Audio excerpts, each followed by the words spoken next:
Jo, was geht? Ja, ich habe den Scheiß mit Rammstein schon mitbekommen.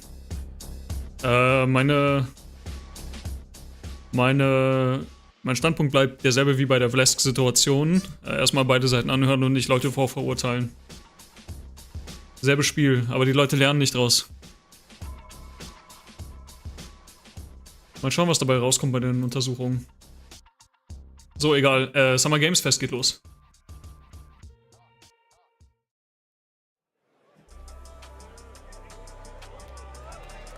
The following program may contain content. Oh, warte mal. Content that some viewers find offensive. Alles klar, what? Erstmal ein interessanter Disclaimer schon mal im Voraus. Hallo Andras, willkommen. Welcome to the stage, the creator of the Game Awards, Jeff Keighley. Ich habe mir schon extra was zu essen hier mitgebracht. Jeff Keighley, the GOAT.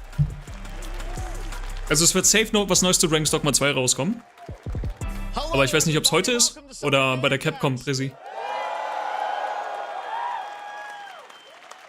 We are in person and today we've got a look at what's next in video games for you. We are live here in Los Angeles at YouTube Theater and it feels so good to be in person with a live fan audience for the first time ever. Welcome everybody.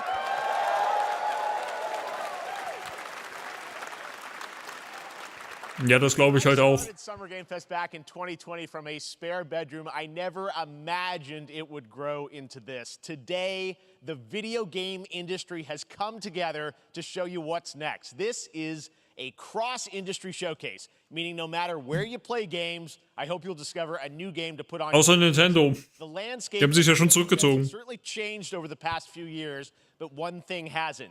There are a lot of great games in development, and our singular goal today is to get you excited about the future. Xbox kam am 11. meine We'll ich. see the first extended gameplay of Mortal Kombat 1. Mortal Kombat 1 ist ja die Fortsetzung von Alan Wake 2. 11. The meine ich. reveal of Fortnite's next season. And yes, Die nächste Saison Fortnite. we Oh do Mann. have a very special grand finale that you're not going to want to miss. That's all I'll say right now. But let's get right to the games and gameplay. The first reveal is something you're not expecting, which makes it that much more exciting. Here we go. Silksong. What? Prince of Persia oder was? What the fuck ist das denn? Prince of Persia? Our kingdom is cursed. Nein. Has been kidnapped. Nein, sagt mir nicht, das ist Prince of Persia in 2D. Ah, seid ihr betrunken? All hope rests with us, the Immortals. Das sieht halt... Rescue him and save the Empire. Das ist nicht Prince of Persia. Never. We weren't prepared for what was coming next. Eine Chimäre wie in Dragon's Dogma. They weren't prepared for me.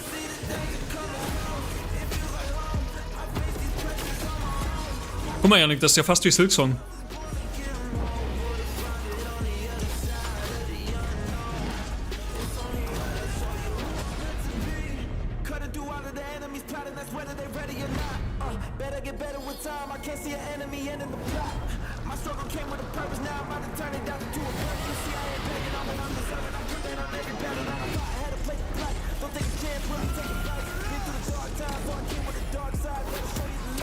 Der Typ erinnert mich halt low-key an den Antagonisten aus Black Panther.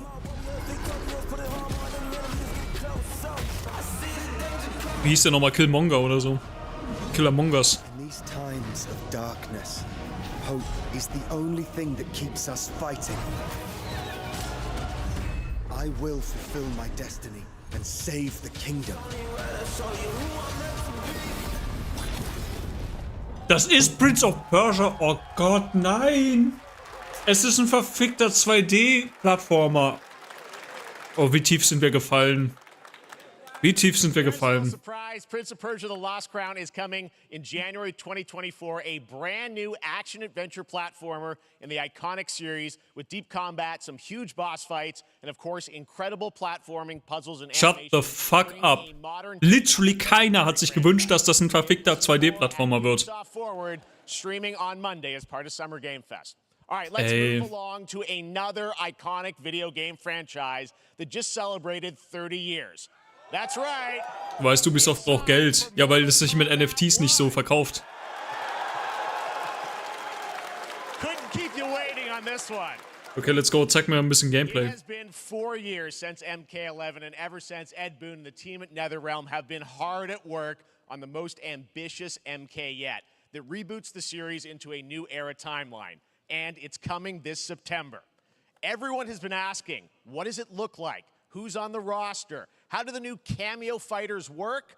Well, now it is time for combat. No spoilers, but this video is literally insane. Here is an extended first look at the story, gameplay, and yes, of course, the fatalities of Mortal Kombat 1. Let's do it! Na, dann bin ich mal gespannt.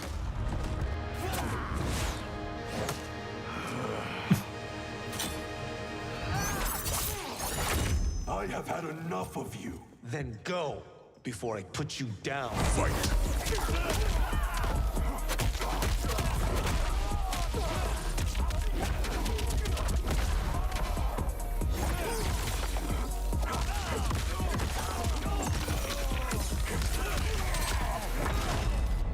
Nette Kombo. You have proven worthy of joining us. Come.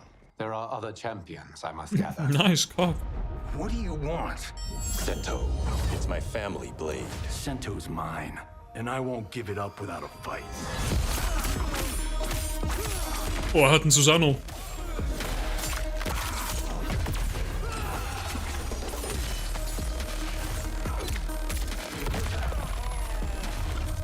Ja. Das ist noch eigentlich relativ harmlos. Für Mortal Kombat-Verhältnisse. Ich will einen abgerissenen Hodensack oder so sehen. Enough. Okay, let's go back to one here. Who are you again? Lord Liu Kang, protector of Earthrealm, god of fire.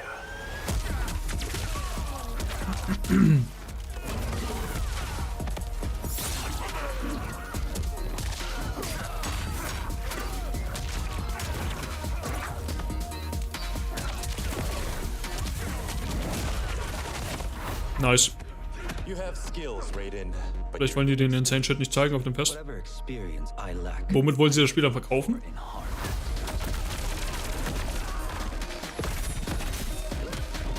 Nee. Insane Finisher gehören dazu.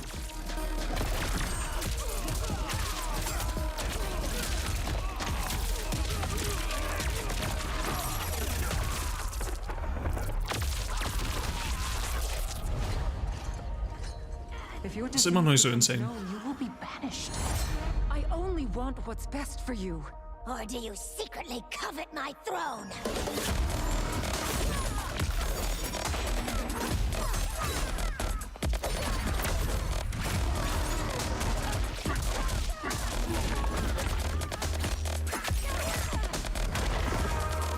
War das schon in den anderen Teilen so, dass es so Tag-Team-Attacken gibt? Das ist neu.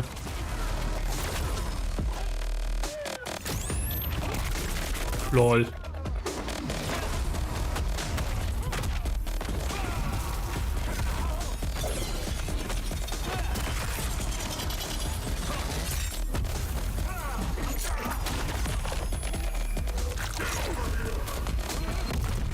Finish him.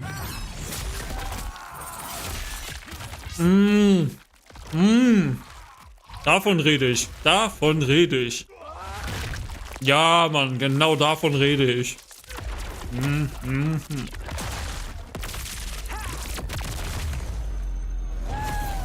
Das war nice.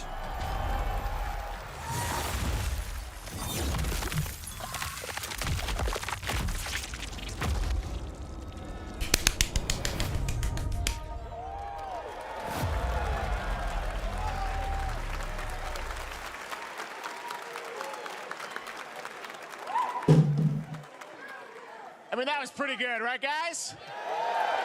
Das war gut. Now, I'm sure you have many questions about what we just saw, and to tell you more, I am so honored to welcome to Summer Game Fest one of our industry's greatest creators, a man who has been loyal to the same franchise and fan base for more than 3 decades. Please join me in welcoming to Summer Game Fest the creator of Mortal Kombat, Ed Boon!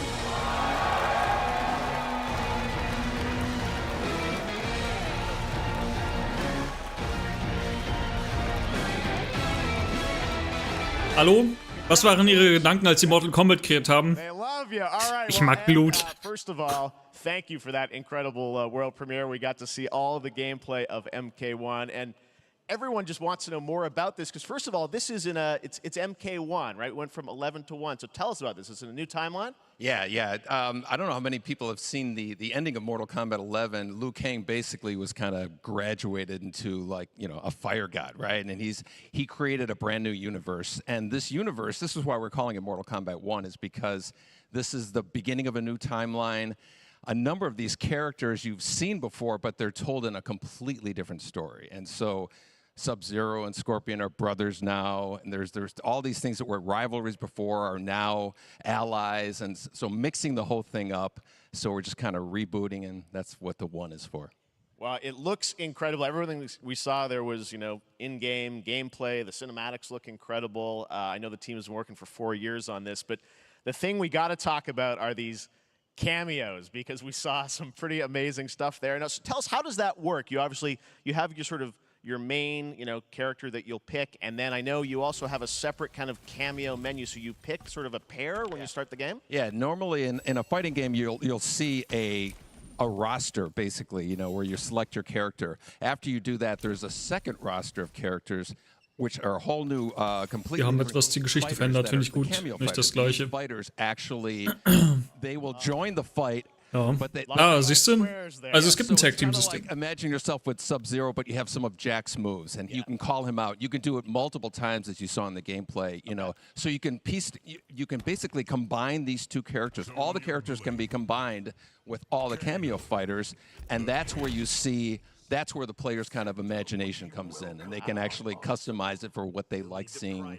You know, the best team-ups. Well, so how does that work? So you're in gameplay, you have your main, you have your cameo. How do you summon them? Is it time-based? Like, how often do they come in? It's not a tag team thing, right? Yeah, exactly. And you're basically summoning them. It's just one button push is basically summoning, but they have a variety. So you can go, you know, push that button with towards, and it'll do a different move. Push it with down, it'll do a different move. And so the combination. Oh, I see. So you can bring them in a combo almost. Exactly. And you see there's like a meter up on top, which is basic. That'll limit it, so you can't obviously fire them indefinitely, but you can call them pretty much whenever you want, and they have, you know, like in the middle of a combo, they'll have a lot of you know, basically a whole arsenal of their moves. So Sonya, you saw come out there. Sometimes you'll see them appear twice in there. It's amazing. So time-based, they come out, and then obviously as you go through, you revealed some of them there, but is it a different set? Irgendwie sieht das schon schick aus. In the cameos, or some repeats from the main roster? How will that work? Yeah. Some of the characters are going to be available as cameos as well as the main roster fighters. You can play Sub-Zero with Sub-Zero, right? You can same thing with Scorpion, but a lot of our cameo fighters are kind of like nods back to our first game. So you'll notice Sonya and Kano and Jax are in their kind of older costumes. And so there's a lot of that novelty. We have a lot of like really surprise ones. I think you guys saw Goro. Yes, Goro was in there. Yes, Yeah. exactly. So there's a lot of like kind of really digging into the old Mortal Kombat games as far as getting, you know, we really love the novelty of it. We really want the cameo characters to feel, you know, kind of nod to the old games. Well, speaking of the old games, let's talk. You confirmed, I think, or it's at least known, that Jean-Claude Van Damme is actually going to be in this game as Johnny Cage, right? Is that true? Yes. People don't know the story. Ich hoffe, dass das Bude kein Tenkaichi 4 zeigen. So he finally is now. Ey, ich hab komplett vergessen, dass das Spiel existiert, to be honest. The first Mortal Kombat game we Stimmt, das gibt's ja auch noch. to be Van Damme, the video game, and that never really worked out. So I can't tell you how many times over the last 30 years we've tried to get him. You know, we were this close, like 4 or 5 times, and so finally we got him, and he's doing the voices too. Wow. So you're going to hear John Claude, his voice doing Johnny Cage lines and stuff like that. We're really excited about it. Wow. Well, I know the team has been working so hard in Chicago to build this through COVID, and it's coming out in September, so we don't have to wait long, right? That's right. This has been a very difficult secret to keep over the last 4 years, and so but we could not be more excited in terms of getting players' hands on it. And throughout the summer, we're going to be showing a lot more content, a lot more characters, a lot more cameo characters. So there's a lot of reveals that are coming up. Amazing. Well, Ed, thank you so much for giving us the first look at MK1. As you said, this weekend people will be playing it, press and media, so we'll be seeing lots more coverage, lots more characters to reveal on the main roster and cameos. Ed Boon, thank you so much. First look at Mortal Kombat. Awesome. Thanks so much. Amazing. So Cool. excited about that. Auf jeden Fall schon mal ein gutes Opening hier. Next up, it's been a fun couple weeks for action RPG fans with the release of Diablo 4, which is truly fantastic. Another ist auch ein big Action-RPG. anticipated ARPG is Path of Exile 2 from Grind and Gear Games, who have faithfully been updating and patching the original PoE since its release in 2013. We haven't seen anything on the sequel in over 2 years, but that changes right now. Here is your first look at a raw gameplay capture from Path of Exile 2, a sequel that Capcom ist doch letzter Tag, oder nicht? Kann ja sein, dass sie trotzdem irgendwas zeigen jetzt. Und dann auf der Capcom-Presi dann nochmal ein bisschen mehr zeigen. Ich würde mich halt echt freuen, wenn sie hier jetzt zumindest ein bisschen was zeigen. Hey you! What's going on? Path of Exile ist halt so ein Spiel, ey, das musst du einfach no-lifen, sonst lohnt sich das nicht. Dafür habe ich halt nicht die Zeit.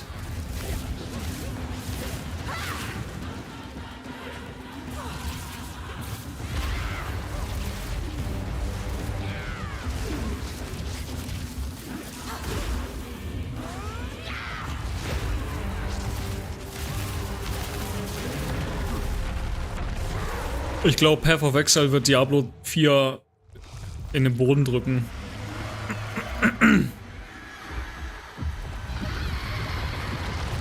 Ja, das sieht sehr Cthulhu-mäßig aus.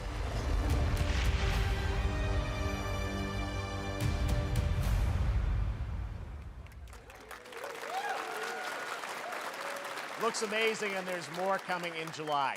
Last week marked the release of Street Fighter 6, a game we featured. Der Typ da hinten, der Blonde, der auf seinem Smartphone tippt. Da.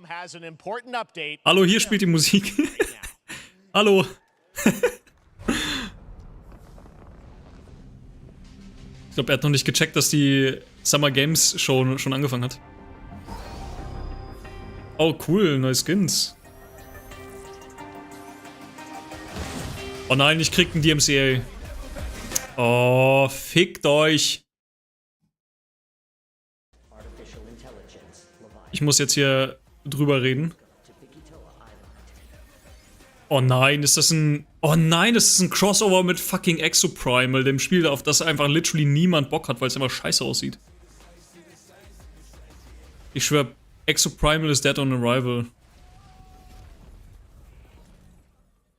Ich meine, an sich ist das schon ein cooles Crossover, aber trotzdem... So, sorry. I don't know. Ist Exoprimal schon draußen? Ich würde mal ganz gerne wissen, wie viele Leute auf Steam das überhaupt zocken. Sie wollen Exoprimal pushen, ja, vergeblich. That Street Fighter Cross Exoprimal collab will launch in the fall with the game coming out on July 14th. But guess what, guys? That may actually not be the craziest collaboration on the show today. Sondern Nothing more powerful than imagination. Was im Game Pass kaufen wird sich das eh kaum einer, wahrscheinlich. Alan Wake? Ah, Nicolas Cage in Dead by Daylight, das ist so geil. Das ist einfach so geil. Es ist einfach so weird, ne? Aber es... Nicolas Cage hat schon einen Kultstatus mittlerweile. Nicolas Cage is coming to Dead by Daylight in July. I mean, I don't know how these things happen, but... I figured the easiest way to find out is probably to go right to the source. Nee, hat er den jetzt auf der Bühne? Creative choices have earned him an Academy Award and a few memes on the internet across more than 4 decades of incredible films. Please join me in welcoming to Summer Game Fest, Nicolas Cage! Der ist halt wirklich da.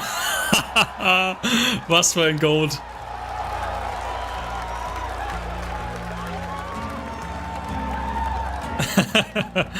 Witzig. Thank you, everybody. Thank you. Happy to meet you. Nick, I gotta say, welcome to the video game world. Oh, wow. Yeah, thank you. I'm so happy to be invited to your very, very cool club, everybody. Finally, I mean, I gotta say, this is such a crazy, unexpected collaboration. I gotta understand, how did this come about? I mean, some people be like, oh, maybe he'll show up in Fortnite. Maybe he'll be in a Hideo Kojima game. But Dead by Daylight, I mean, how does this happen? Well, it's a museum of horror, right? Yes. And when I make movies, one of my favorite genres is horror. And in this, and in that genre, there's a character, a murderous ghost named Sadako, who I think is amazing. And she made an appearance in this game, so that was good enough for me. Okay. That's what, yeah, I mean, that's what's fun is you're playing one of the survivors in this game, and it's cool that, you know, it really is this museum of horror. Michael Myers, you said, all these different characters all coming together. And you play yourself, or who do you play? So I play this heightened, exaggerated version of a film actor named Nick Cage. And he's going to a location thinking he's making a movie, and instead he wakes up in the fog. And in the fog, he's surrounded by crows and serial killers, and it's rather amusing. And there's something about it that I think, as a survivor, is like a bonding experience. It's a bit like hide and go seek. You have your 3 other teammates who are survivors with you, and it's teamwork. You're working together to pull through, and I like that. And so that was a large reason for wanting to do it as well, that feeling of bonding with your friends. And you're fully in for this. I know we heard your voice in there, so you recorded lines for it and everything? See, I want you to know when you're playing the Nick Cage Survivor, I even have when you're choosing... Ich wette, das wird das meistverkaufte DLC seit Release des Games. I want you to know that you're with me, that we're one, that we're fused. Leicht anders. So it was important to me that everything I do, everything I say, from the scream to the grunt, down to the most minimal, exasperated expression of a sigh, whatever it is, it's my voice, so that we are fused. All right. Fully method. Wundervoll. I love it. I mean, this is so fun. This game, as you said, is such an awesome kind of, you know, collaboration with so many different characters. For you, I mean, how did you find out about Dead by Daylight? Do you know much about the video game Somebody world? very important in my family is a Dead by Daylight enthusiast, and that really put the hook in, pun intended. Wahrscheinlich einer seiner Kinder oder so. See, Dead by Daylight to me was an opportunity to branch out. I've never been invited into this space before. Yeah. I'm always looking for new adventures. So this to me was like, wow, I can make a whole new audience, meet a whole new audience, and branch out and go on this Dead by Daylight adventure. I didn't say, it took me nothing but a split second to say yes. And speaking about split seconds, excuse me, what I noticed, excuse me, sinuses, allergies. What I noticed was that every move you make when you're doing this, when you're in the gaming space, it's timed down to the split second. It's a very immersive experience when you're acting out in this space, because every move, every grunt, every sigh you make has to be timed perfectly with the gamer's moves. So that was something that I learned from this, and I'm always looking to learn something. Well, we love having you in the video game world. We want to see Nick Cage. Ich würde Nicolas Cage. Ich weiß nicht wieso, aber ich will Nicolas Cage mal als The Witcher sehen. Das wäre wahrscheinlich schon ziemlich witzig. Ja, cool. Nur einer kann das Witcher-Franchise noch retten, und das ist Nicolas Cage. Dead by Daylight. The chapter officially comes out on July 25th on PC and console, but PC players can try it earlier by downloading the player test build on July 5th. And here's an exclusive first look at Nicolas Cage in Dead by Daylight. Wow, so fotorealistisch. Es ist, als ob er selber in diesem Spiel ist. Nicolas Cage als der Leader der Wild Hunt. Er ist einfach so ein Meme mittlerweile, ist so witzig. Oh.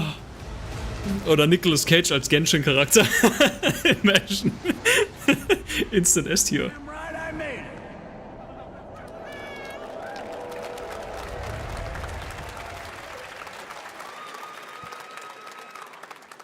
goes here at Summer Game Fest. All right, thank you very much, Nick. Now, lately we've been seeing an incredible number of video game adaptations, but back in 2019, The Witcher on Netflix, inspired by the Witcher book series, showed the potential of well-done adaptations. Okay, And later das ist jetzt creepy. Season 3, Volume 1 arrives, and now it's time for the world premiere of the trailer, introduced by Henry Cavill and the cast. Oh nein, geh mir weg mit diesem Schmutz. We are all gathered here today to share something with you. Be sure to tune into The Witcher Season 3, Volume 1 debut. Volume 1 debut. Ey, die Serie hätte so gut werden können, aber nein. Get Ist aber ready Schmutz to watch geworden. the world premiere of our brand new trailer for Season 3 of The Witcher. Thanks for tuning in. Nein, danke. Ohne Henry ist es nicht dasselbe. Die Tatsache, dass Henry die Serie verlässt, ist der Beweis dafür, dass die Serie Schmutz ist. Hat ja als Bedingung direkt am Anfang schon vorgegeben, quasi.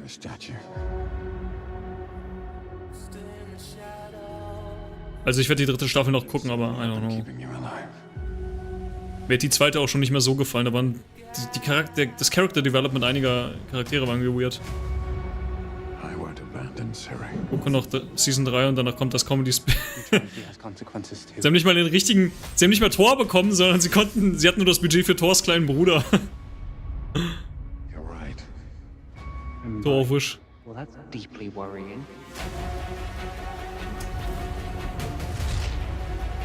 Knock-off Thor ist halt so. Wir schauen uns an, wie Witcher abstürzt und lachen dann drüber.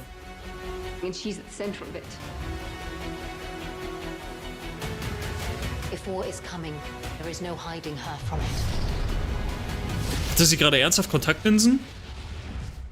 Was ist das denn für ein Avatar Last Airbender Shit?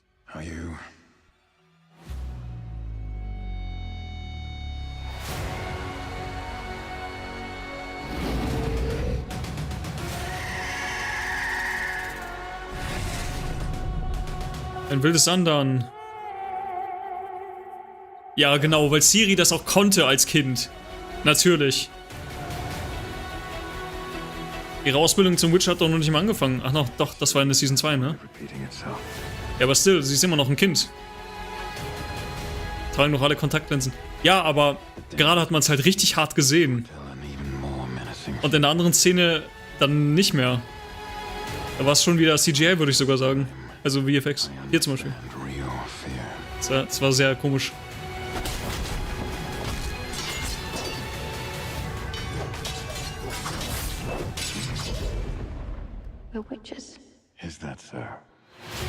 Eine Sache, die mir aufgefallen ist, ist, dass Henry zum Beispiel, beziehungsweise Geralt in Staffel 1 und 2 nicht so viele Zeichen benutzt hat.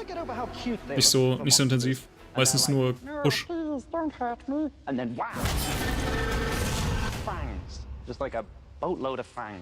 Ist Push nochmal Art, ne? Art. Ja, keine Ahnung, I don't know. Wird auf burningseries.to gebinged. Meine 6,99 hat Netflix nicht verdient. Kein SFX-Budget. Naja, zum Glück ist er zum Warhammer 40k gewechselt. Ja, er ist auch ein großer Fan von dem Franchise. So, was ist das hier? Warhammer? Oder was? Ah, ne, Witcher. Oder Warhammer? Nee, ist nicht Witcher. Was zum Fick ist das? Oder New World? Nee. Henry Somasore. Das wäre schon witzig. Nein, Nicolas Cage muss Sora spielen. Das wäre geil.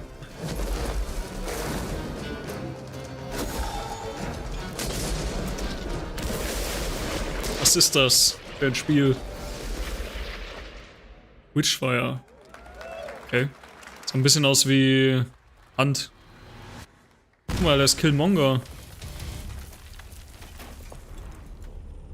Smilegeld. Oh nein, es ist Lost Ark. Oh nein, es ist das. Es ist dieser First-Person-Shooter von den Lost Ark-Machern.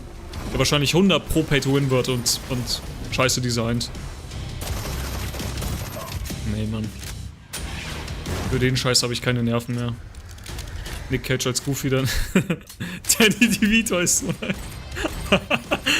Nee, Danny DeVito muss ja Phil spielen. Er ist doch die offizielle Synchronstimme von ihm.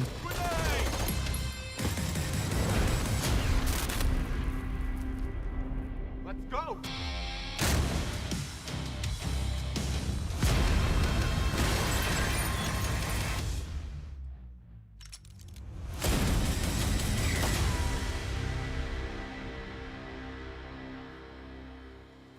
ja, da hast du eigentlich von diesem Attack on Titan VR-Game gehört? Das so richtig gammelig aussieht.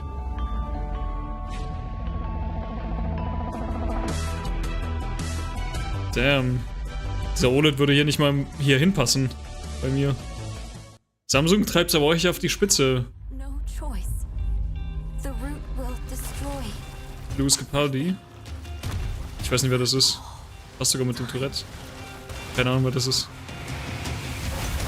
Was ist das Remnant von The Ashes?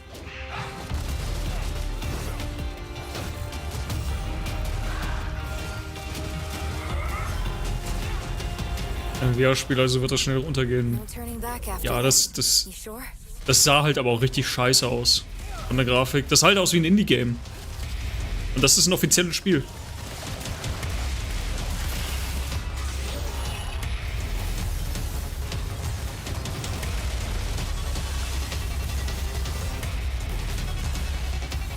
Remnant ist ein sehr bekannter Musiker, aber bist wohl zu alt dafür. Louis Capaldi? Ich bin auch nicht so musikaffin.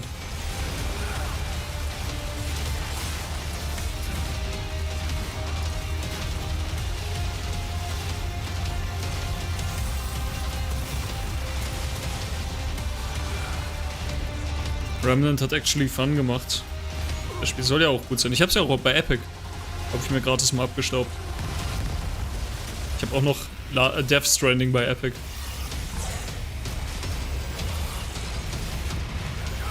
Remnant muss ich immer noch zocken.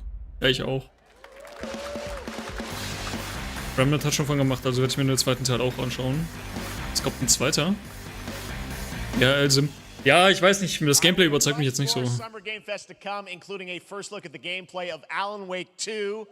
Oh, das ist geil. Alan Wake war nice. Dragon's Dogma 2. Gameplay-Trailer. Also mehr Gameplay-Trailer. Was steht da? Garmingon. Garmingon TikTok. Garmingon TikTok. Garmingon TikTok. Now, speaking of surprises, another legendary gaming hero is set to return later this year in a brand new game built from the ground up in a style that I think is going to get this fan base and longtime fans of video games very excited. Metal Gear Solid. Summer Game Fest, global game announcement, new thrills with a classic feel. Metal Gear Solid. Ah, Sonic. Oh, ein Remake. Nice.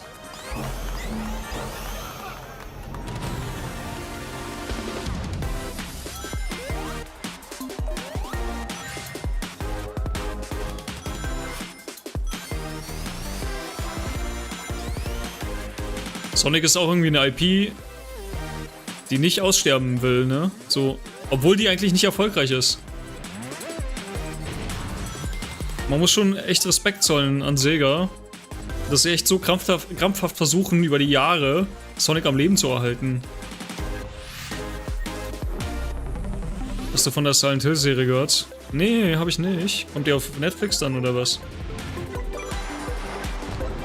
Global interaktive Serie, die ein einziges Mal ausgestrahlt werden soll und kennen wird. Echt? Nur ein einziges Mal? Okay, krass. Wir treiben ja FOMO aufs nächste Level hier. Das letzte Sonic Game war überraschend gut. Ja, das war tatsächlich nicht schlecht. Aber alles davor, die letzten Jahre, war einfach irgendwie maximal mittelmäßig. Alle Zuschauer zusammen voten dann auf die Outcomes. Hä, aber wie soll es dann funktionieren? Drehen die dann je nach Outcome, drehen sie dann das entsprechende Ende oder wie? Oder die nächste Staffel oder wie soll es funktionieren? Krankes Konzept, ja auf jeden Fall, aber ich frage mich, wie das halt möglich sein soll. This past April, So wie mit Honkai Star Rail Achso, also sie drehen halt quasi alles schon vor und dann an exciting new character to space interessant. fantasy RPGs. However, we don't just have a new peak for current players, but also for those awaiting the game's release on PlayStation. Take a look. Dann drehen sie ja übelst viel umsonst, weil das ja dann nie jemand sehen wird. Ist jetzt vielleicht auch nicht der cleverste Plan. Aber ich habe mir Honkai Star Rail runtergeladen, ja, aber ganz ehrlich, ey, ich habe so null Motivation, das anzufangen. Ich habe einfach keinen Bock auf dieses Gelaber, auf diese endlos langen Dialoge, die mir voll auf den Sack mittlerweile.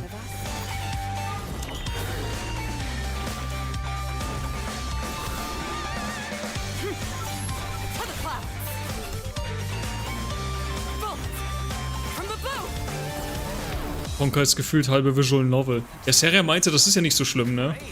Aber ich weiß nicht, ob ich auf die Meinung von Seria vertraue. Dem größten Gacha, dem größten Hoyoverse-Fanboy EU. I don't know.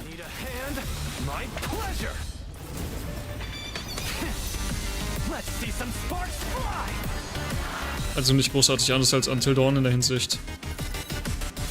Ja, bei Until Dawn, das kannst du ja immer wieder spielen, du kannst ja alles freischalten, aber wenn diese Serie nur ein einziges Mal geehrt wird, dann sind ja all die Enden und all das Footage, was sie dann zusätzlich gedreht haben, das wird ja nie gesehen von irgendwem. Dann haben sie es ja komplett umsonst gedreht.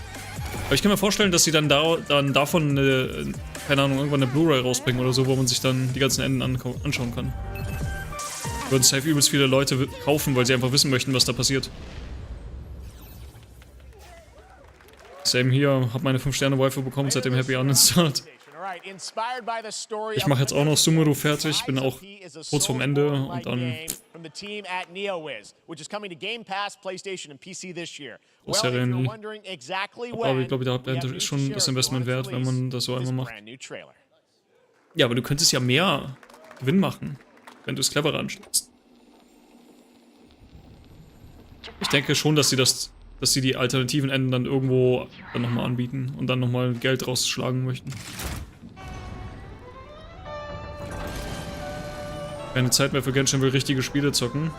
Ja, fühle ich. Lies of P sieht auch richtig geil aus, to be honest.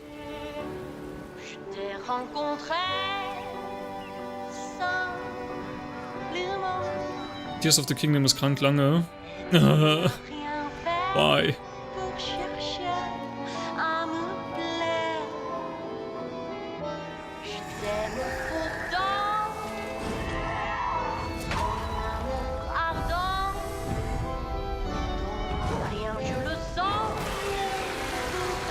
Géramont.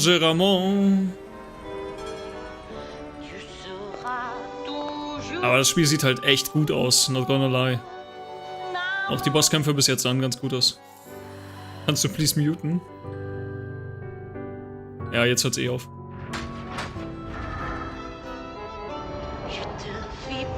Gleich, bestimmt. Jockel gefällt Französisch. Oui, oui.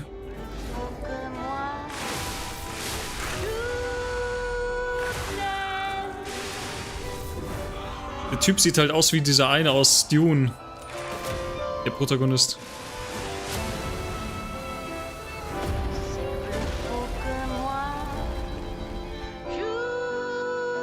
Charlemagne. Leis auf Pipi.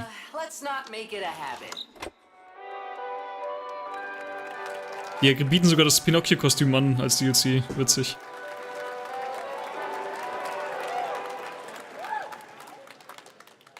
That's right, a demo for Lies of P is now available across sogar auf Steam. Xbox, Würde ich mir gönnen. Check it out and prepare for the release on September 19th. Now it's time for the reveal of a visually stunning new game based Timothy Chalamet war das. Heißt der so oder was? Der Schauspieler. Ach, Stream-Demo zocken im Stream. Ja, dann muss ich mir das runterladen. Mal gucken, ob die Steam-Server dann das aushalten. Aber ja, würde ich sogar direkt jetzt machen im Anschluss. Ich will es jetzt nur nicht runterladen, weil dann der Stream wahrscheinlich leckt. Silksong. Noch so einer, Alter. Was ist los bei euch, ey? Verfickte Silksong-Fanboys. Glaub's nicht. Sie werden immer mehr. Sie vermehren sich. Borderlands. Oh nein, Dragon Quest. Ich meine, yay für all die Dragon Quest-Fans. Ich schwöre, wenn ich mir das angucke, dann denke ich direkt an Dragon Ball Z. Akira Torayamas Zeichenstil ist einfach so ikonisch. Aber das ist nicht Dragon Quest, das ist der eine Manga. Wie hieß der? Sand, irgendwas mit Sand, glaube ich. Yay, noch mehr DMCA. Das ist, wie hieß dieser Manga? Der ist uralt. Das war so ein One-Shot-Manga, glaube ich sogar. Oh, wieso müssen die da eigentlich Songs inkludieren, die nicht die MCA bei sind?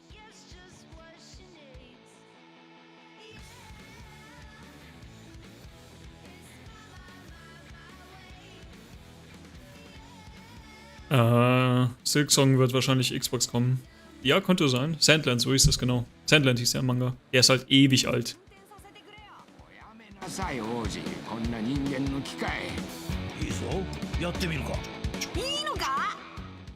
Cool. Ja, wenigstens nicht das 50.000. Dragon Quest. Dragon Quest Balls. Sandland, get ready to become an unlikely hero in an adventure where you don't need to be human to save humanity. Die sollen Budokai 4 zeigen. Bandai Namco, and we're excited to see more of it soon. Independent Mal gucken, games ob are jetzt noch such was an kommt. important part of the industry, and one thing that's Ist die MC auch so stark auf Summer YouTube? Game Fest is supporting those Ja, also mein... After the live show, stay tuned Ja. for Day of the Devs from iam8bit and Double Ich habe schon ein paar Fine. Claims bekommen. Incredible indie game reveals. Now, one of the biggest independent publishers is Annapurna Interactive. And later this month, as part of Summer Game Fest, they'll be revealing Ich meine, es ist nicht so krass wie auf Twitch, ambitious hier auf new YouTube. projects. Let's see how Schon many entspannter, we aber figure out trotzdem. in this little tease. Sobald du einen DMCA-Claim bekommst, ist dein Video einfach komplett aus dem Algorithmus raus. Ich meine nicht, dass meine Reactions jetzt viele Aufrufe erhalten. Annapurna ist immer nice. Ja. Oh, Hyperlight war das. Das war Hyperlight Breaker.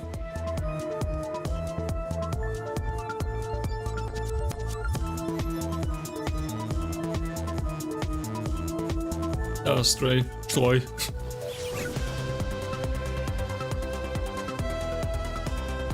Auf Hyperlight Breakers freue ich mich auch. Ich habe Hyperlight Drifters so gesuchtet. Ist eigentlich ein verdammt gutes Spiel. Annapurna ist das Studio hinter Stray.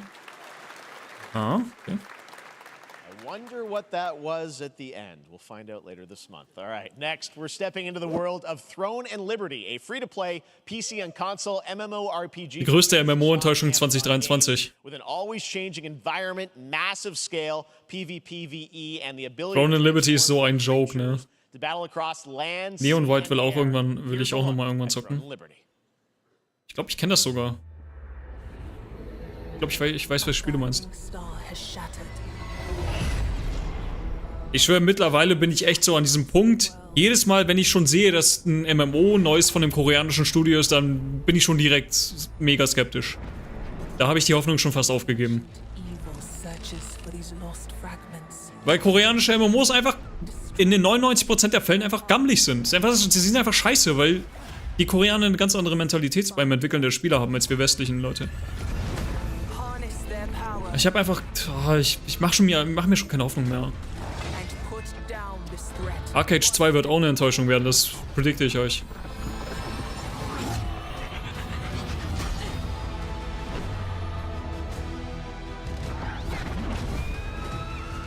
America, fuck yeah.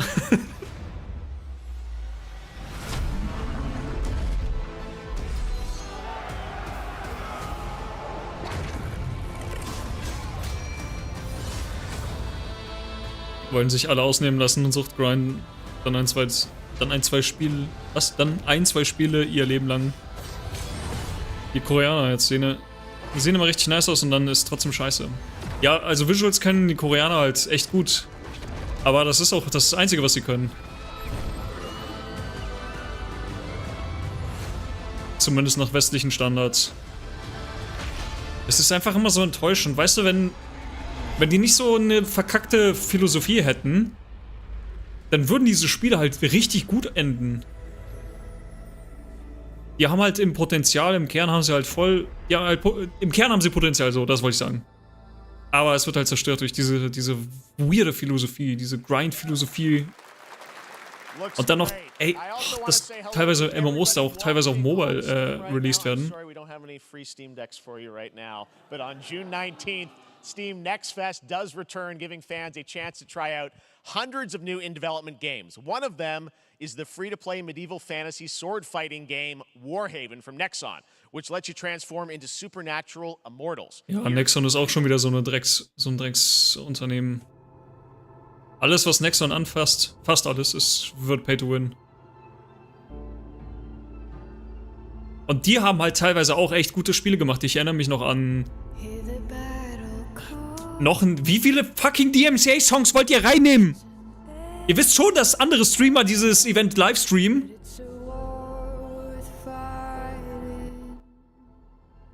Was wollte ich sagen? Eins der geilsten MMOs von Nexon war... Es ist nicht wirklich ein MMO, war... wie hieß das Spiel nochmal? Das, was so ein bisschen wie Monster Hunter war, aber Action, so eine Mischung aus Monster Hunter und Black Desert. Ich weiß gar nicht, wie das hieß. Vindictus hieß das, genau. Und darauf habe ich halt Jahre gewartet und dann, als es rauskam, war es halt voll nice. Aber es wurde halt relativ schnell relativ scheiße. Also diese Illusion hat sich relativ schnell dann gelüftet. Ist halt voll traurig, weil Gameplay... Vindictus ist selbst heute noch ein verdammt solides Game.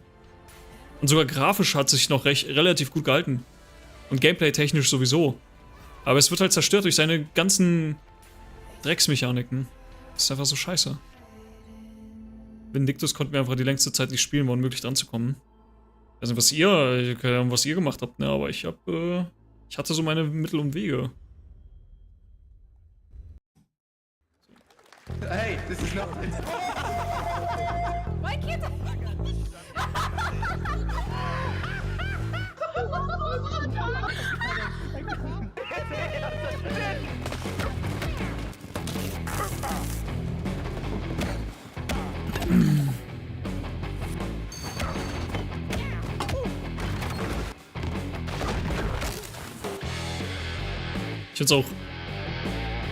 Ich find's auch witzig, dass Amazon jetzt das nächste Herr der Ringe MMO publishen möchte. Amazon.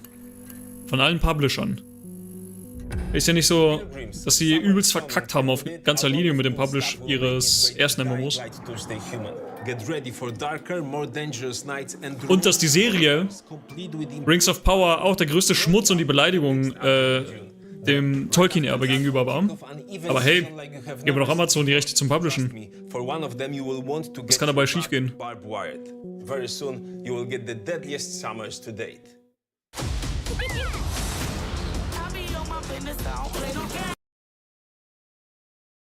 Okay. Okay. Crash Bandicoot, was? Was ist das? Was ist das?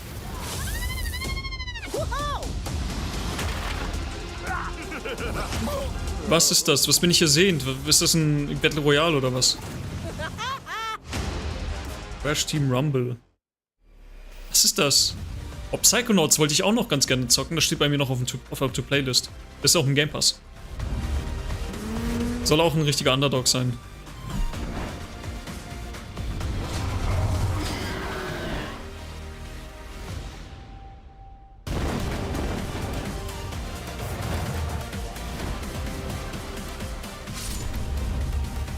Hi-Fi Rush auch.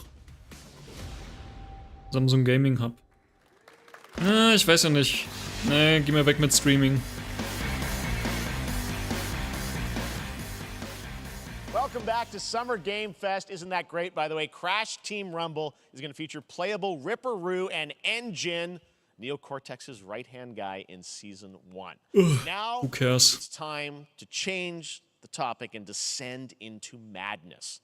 Joining me is a guy who was last on stage at the Game Awards 2021 to announce Alan Wake 2. He's come all the way from Finland. Please welcome... Warte, Alan Wake 2 wurde schon damals angeteased?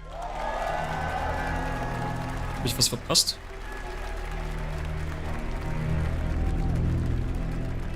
Good to see you. Looking dapper as always. Thank you. Thank you. Well, we are so excited because when you announced Alan Wake at the game, or Alan Wake 2 at the Game Awards, you said 2023. We are in 2023. It's coming this October, and we are so excited about this, Sam. I know it's been a long time coming for fans and for you. Alan Wake war ein geiles Game. Hat mir sehr gefallen. Meine Gameplay technisch vielleicht nicht super innovativ, aber war ganz cool. War eine coole Erfahrung. Alan Wake 2 is Remedy's first survival horror game. We have 2 playable characters. It's a 50-50 split between them. They are on their own separate terrifying journeys through 2 different worlds, and yet it's all connected. And the player gets to Alan Wake und Max Payne und Control spielen ja alle im selben Universum irgendwie. In the story as they choose. Schon echt interessant. Yeah, we saw, obviously, at the PlayStation event, you revealed Saga, the second character.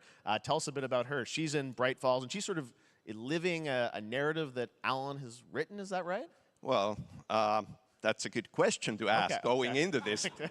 So, yes, we have Alan Wake, our title character, of course, trying to escape from the nightmare dimension of the dark place. Yes. And then we have Saga, our new hero, FBI agent, coming to the Pacific Northwest small town of Bright Falls, together with her partner, Alex Casey. Control muss ich auch noch zocken. Ist, glaube ich, auch im Game Pass. Somehow linked in some way, right? They are coming to investigate a series of ritualistic murders. Okay. And very quickly, the investigation turns into a nightmare when they discover pages of a horror story. Maybe written by a certain missing. Warum kann Alan Wake nicht einfach so Kindergeschichten schreiben, wo alle happy durchs Leben laufen und Händchen halten und alles ist happy und es gibt nichts Böses. Der Mann tut sich das einfach selber an. Der will das. Der bestraft sich selber und die Welt. Ich glaube, ich hab's bei Epic. Ich hab's noch kostenlos. Alan Wake 1? Ah, ne, Control. Kann sein. Ich glaube, ich hab's eventuell auch. Playing as Saga. And it's a sequel, but it's also a standalone experience. We are not expecting everybody to do homework if they have not played the original game. This can be enjoyed. Ja, das haben sie bei Kingdom Hearts auch gesagt, bei Kingdom Hearts 3. Und dann hast du einfach gar nichts gerafft, wenn du nicht die vorigen Teile alle gezockt hast. Ich glaube diese Aussage einfach nicht mehr. Very quickly, she has to learn to survive. And with that, all the players will be on. Selbiges gilt für Final Fantasy VII Rebirth. Da heißt es auch, man muss den Vorteil nicht gezockt haben, was ich für Bullshit halte. You can hop to play Alan Wake in the dark place as he's trying to find his way out, and you can keep on playing as Saga in the Pacific Northwest as the investigation goes on. And you are free to switch between them. There are a lot of connection points in many surprising ways, but there is no right way to play through this. You can choose. You can go on as Alan all the way close to the end, or as Saga, or you can keep hopping between these two sides of it. Well, you're always so good at kind of telling challenging, interesting narratives in unique ways. I mean, Remedy's always been known for that, and you especially, so we can't wait to see how these stories intertwine, I'm sure, throughout the experience. Today, though, I know you brought with you some gameplay of Saga's adventure. We're just going to see a raw segment of the game, right? Yeah, raw gameplay for the first time ever. This is early on from the experience. Wow, actual in-game footage. Ich bin beeindruckt. Hört man heutzutage auch nicht so oft. Supernatural forces of darkness have brought the murder victim, in this case, back to life as a monster. And Saga is outside Bright Falls at Cauldron Lake trying to find him and stop him. Okay, with that, let's take a look at raw, unedited gameplay from Alan Wake 2. Thanks, Sam. Thank you. Raw, unedited, aber scripted. Gameplay not final represents a game in development.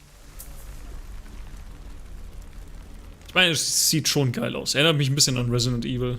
So mit der Over-the-Shoulder-Perspektive und der Taschenlampe und so.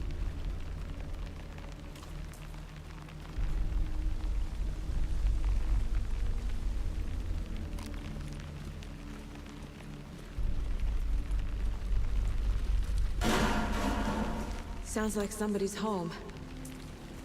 No shit. Nein, es war der Wind.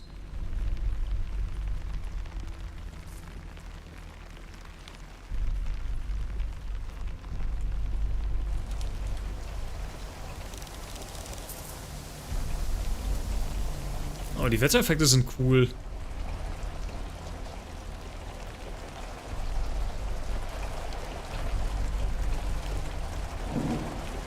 Na los, geh rein.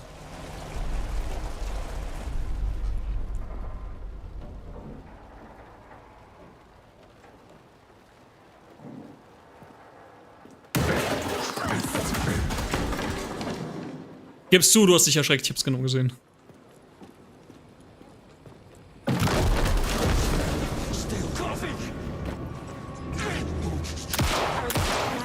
Schieß auf den Kopf! Auf den Kopf!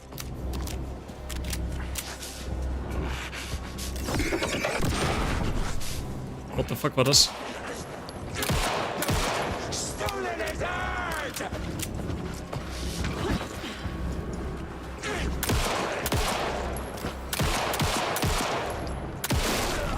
Okay, die Leiste unten rechts geht irgendwie weg, wenn sie irgendwas Besonderes macht. Achso, das ist wahrscheinlich ihre Taschenlampe, ihre stärkere. Anscheinend hat die Taschenlampe einen Extra-Modus, womit du denen dann Schaden zufügen kannst. So wie in Teil 1 auch. Okay. Dann haben wir noch eine Ausdauerleiste, oder was ist das? Ah ne, Leben. Logisch.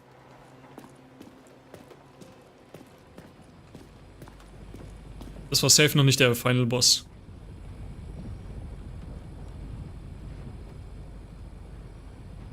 So würde halt nie ein Gamer spielen. Wir würden einfach durchlaufen, als ob es ein Speedrun wäre. Und alles direkt einsacken. Ein Herz. The text on the heart is clearer now. Legible. I knew it would be here. Like I saw it in a dream. Ist es. I'm glad you're on this case with me, Anderson. Killer left a message. It's for us. We were all trapped in a horror story. The horror story wanted us dead. Alan Wick 2. I'm forgetting. Something important. Something's not right. Nice. A long time coming, but Alan Wake 2 looks incredible. Thank you to Sam and Remedy for that first look at gameplay. Sieht halt wirklich gut aus. Sie hätten auch direkt Keanu Reeves da reinpacken können. Of Warhammer Space Marine 2 from Saber and Focus. Okay, da bin ich raus. We're facing a Tyranid splinter fleet. They engaged us on 2 planets, Avarax and Kodaku. Kotaku? Titus. I have my reservations about your reinstatement. There could be questions. Will that be a problem? No, Captain. Join the Galactic War. Tyranids!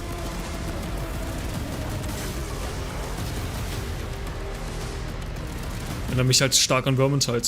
Oder Darktide, ne? Is eternal service. Xenos inbound! Eviscerate this abomination! Ja, das gibt mir so richtig starke Darktide-Vibes.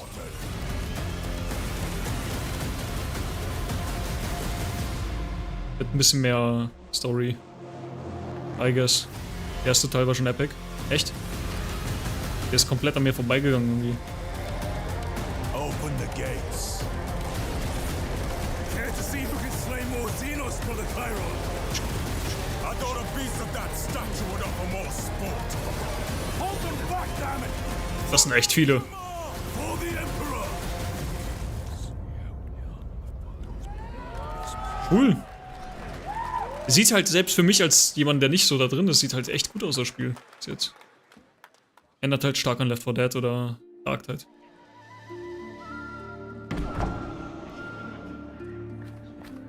Oh nein, nicht dieser Pixel-Style. Oh, ich hab verloren. I'm sold. It's my weak point.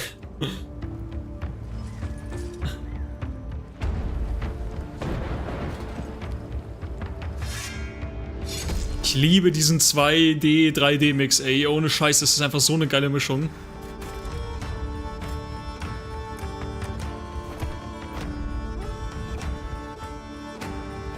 Okay, ich dachte, das wäre so ein RPG. Aber wahrscheinlich ist das so eine Royal Dynasty Simulation oder so. Oder? Ah ne, du kannst doch, glaube ich, kämpfen. Also sieht auf jeden Fall so aus.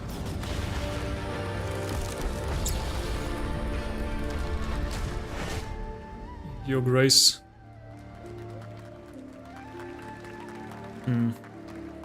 Weiß nicht, was ich davon halten soll, aber der Artstyle, der ist einfach Yes, Your Grace, Snowfall. sehr beautiful. Now it is time for another global game announcement, and this one comes from the minds of Saber Interactive, Focus Entertainment, and yes, horror master John Carpenter. It's a brand new world, a brand new story, and looks like a heck of a lot of fun. Check this out.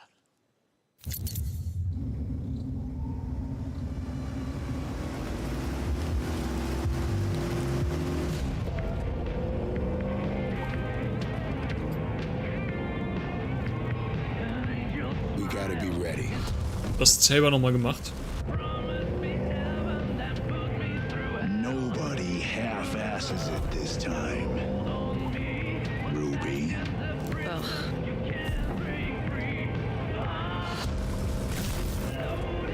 On my mark. 5, 4, 3, 2, 1.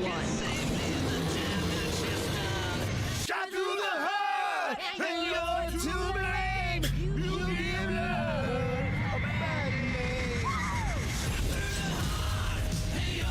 Toxic Kommando. What the fuck ist das? Noch ein Left 4 Dead Klon. Wie viele Left 4 Dead Klons wollen wir eigentlich jetzt? Naja, aber vielleicht wird der zwar besser als Back 4 Blood oder wie das hieß. Das war ja eine einzige Enttäuschung. Ja, ich meine, okay, so scheiße war es nicht. To be fair. Es war okay. Aber es war auch nicht überragend. Der Multiplayer-Modus hat sowieso gesackt. Der war scheiße. Also der Versus-Modus, ne? Jetzt nicht der Koop. Die Koop-Kampagnen waren cool. Aber ich habe mir halt mehr erwartet von Back 4 Blood.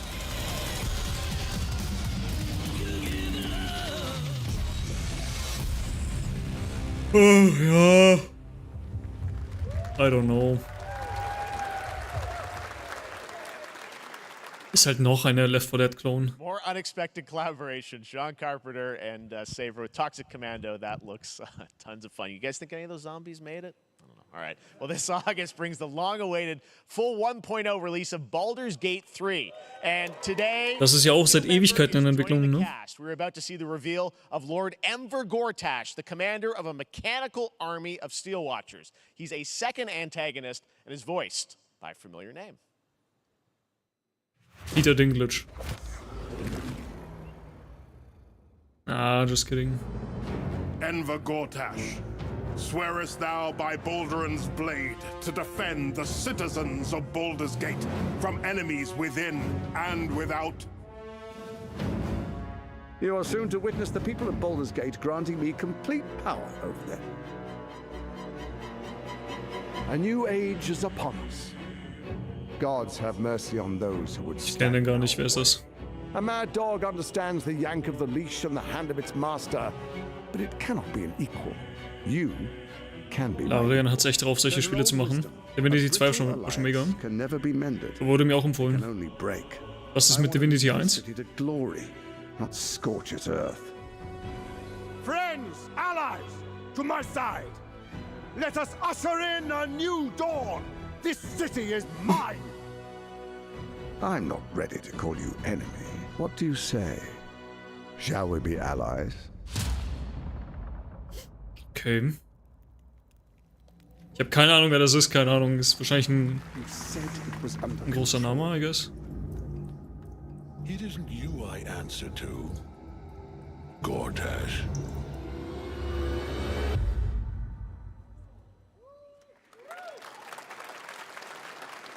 Baldur's Gate 3 is on track, Sven tells me still, for the end of August, and we can't wait to check that out. All right, this fall, Marvel Games and Insomniac are set to bring Spider-Man 2 exclusively to PlayStation 5. Sounds like you guys are a little hyped, so to tell us more is Brian Intihar, game director at Insomniac. Brian, thanks for coming by. I know you guys are deep in development. First of all, it looks like we have some fancy art behind us. Is this the box? This is the box art. Machst du jeder PK einen Stream? Nee, das wäre Overkill. Vielleicht mache ich noch zu der Capcom PK einen Stream. This game features 2 Spider-Men, so we're really excited about it. Absolutely. Peter and Miles, we're so excited about this experience that you guys are doing with these sort of 2 characters.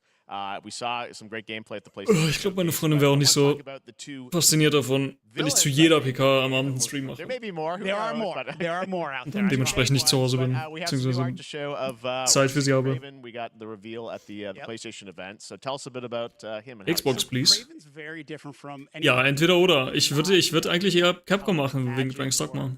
Tech, he's just the best hunter in the world, and he's coming to New York for his greatest hunt.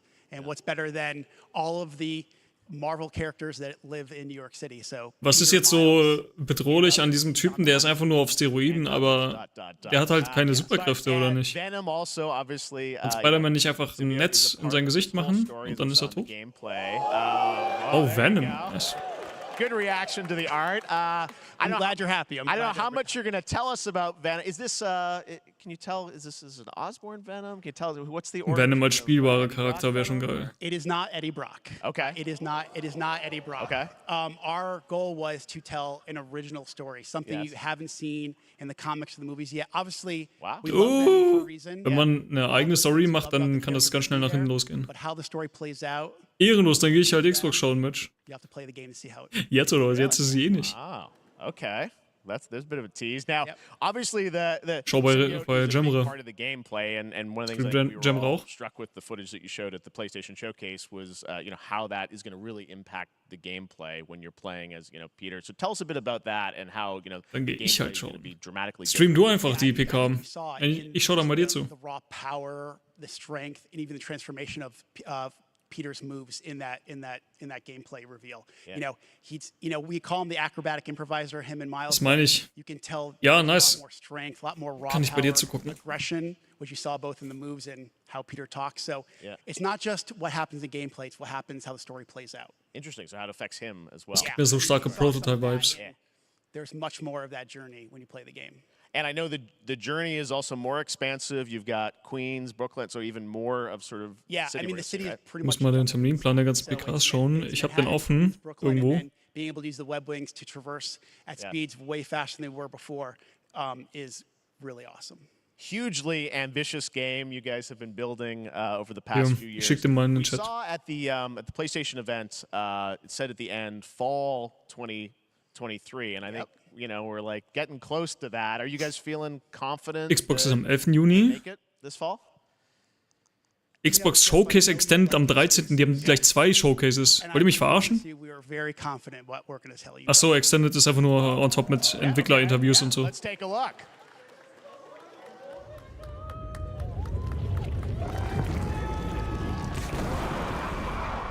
Okay. Link ist unsichtbar. Okay, schick mal. Was habe ich jetzt verpasst? Spider-Man 2, exclusively for PlayStation 5. Got it. Awesome. Well, Brian, thanks so much for stopping by. I know you got a lot of work to do. Wrapping up the game, but we'll check it out in October. Thanks, Brian. We got our date. All right. Now let's take a look at Pal World, a multiplayer open-world survival crafting game where you can befriend and collect mysterious creatures called Pal, who can also fight. In other words, it's kind of like Pokemon. Nintendo-Anzeige ist raus. Then we're going to look at the Land of the Morning Light, a new expansion to Black Desert Online, which recreates the mythical folktales from Korea's Joseon Dynasty, and some huge bosses too.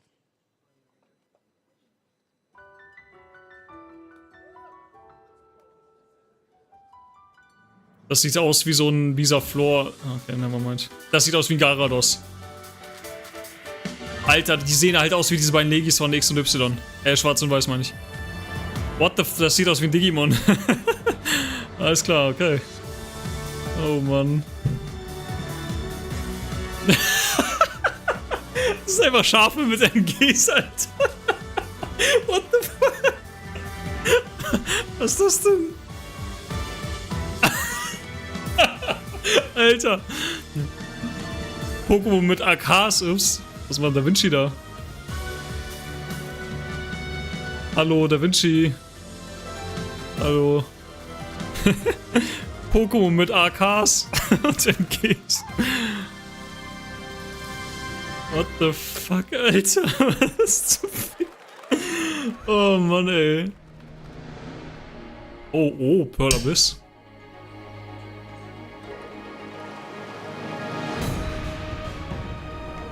Sorry. Wahrscheinlich wieder ein neues Black Desert Online Update.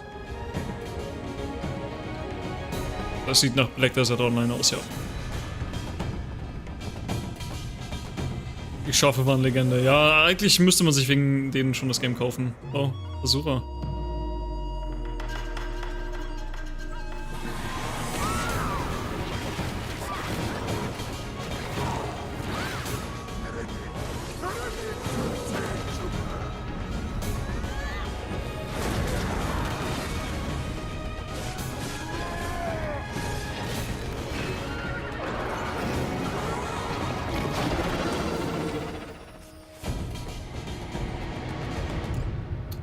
War klar. Das war klar. Hat Pearl Abyss nicht sogar noch andere Games aus? Oh, scheiß auf Pearl Abyss. Ja, der Ringe. Oh, Crafting.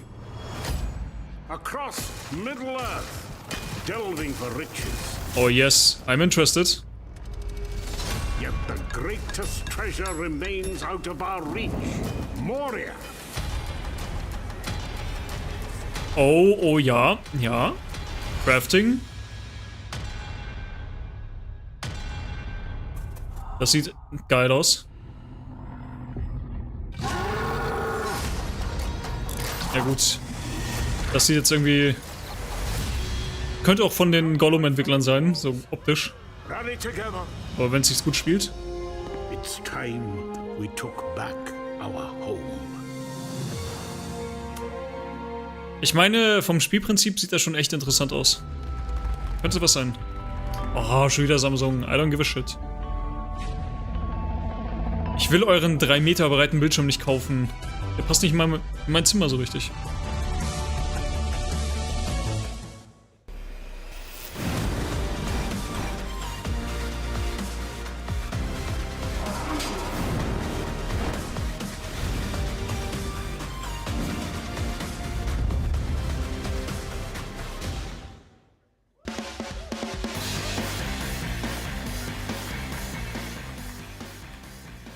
All right, now we're going to look at an exciting new mobile game from a legendary franchise. Oh, warte, es ist Ever Crisis.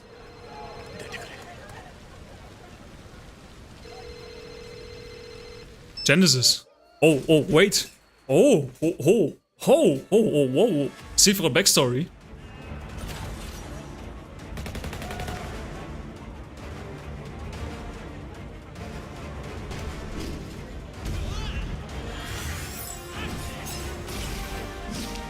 Skins?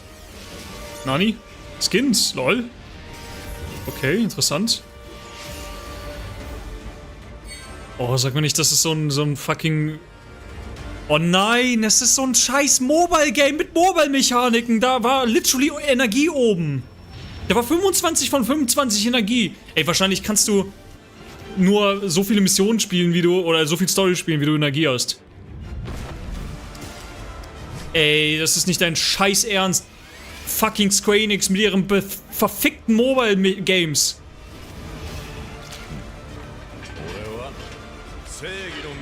Die haben es verdient, dass The First Soldier eingestampft wurde. Ich hoffe, Square Enix...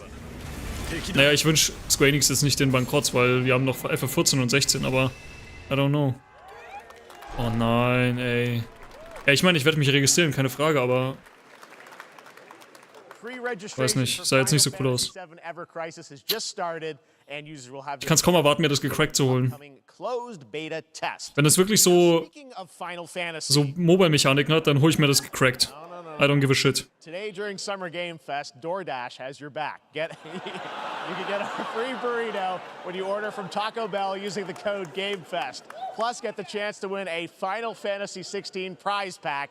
DoorDash, stay in your game. Yep, we got you. Da stand eben doch iOS, Android. Ja, aber es hat halt Mobile-Mechaniken. Das ist das Problem. Es hat halt Energie und so ein Scheiß. So Clash of Clans-Mechaniken. Für ein Story-Game. Wie die Textboxen nicht 60 FPS waren. Ja, FF15? Nee. Wir können einfach keine Mobile-Games machen, das ohne diese Drecksmechaniken rauskommt. Ist halt wirklich so. Es ist so schlimm. We are banishers. We end suffering for those who live. Neues Until Dawn Game, oder was? We bring closure to those who don't. Nee. I want us back, Red. I want revenge on what killed me. I want to live. Sieht interessant aus.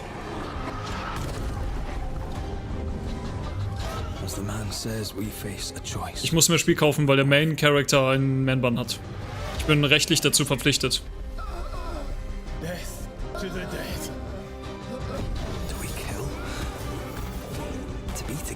Neues Telltale ist Don't Not. Echt? Gar nicht gesehen. Nee. Don't Not war aber doch nicht, hat doch nicht Telltale gemacht, oder? Telltale hat Telltale Games gemacht. Red.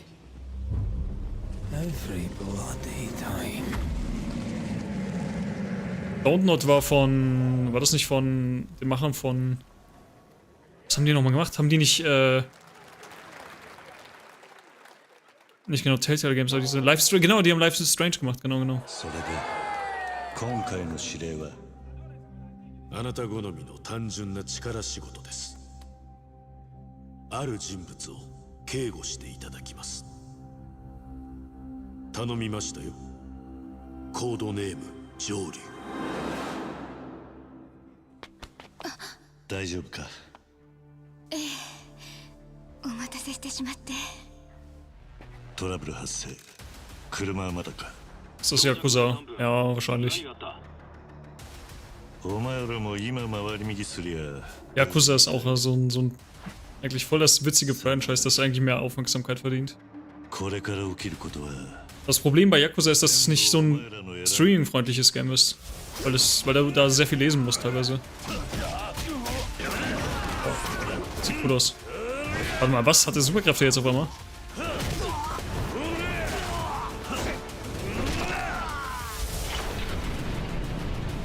Yakuza wird halt auch mit jedem Teil immer abgespaceder.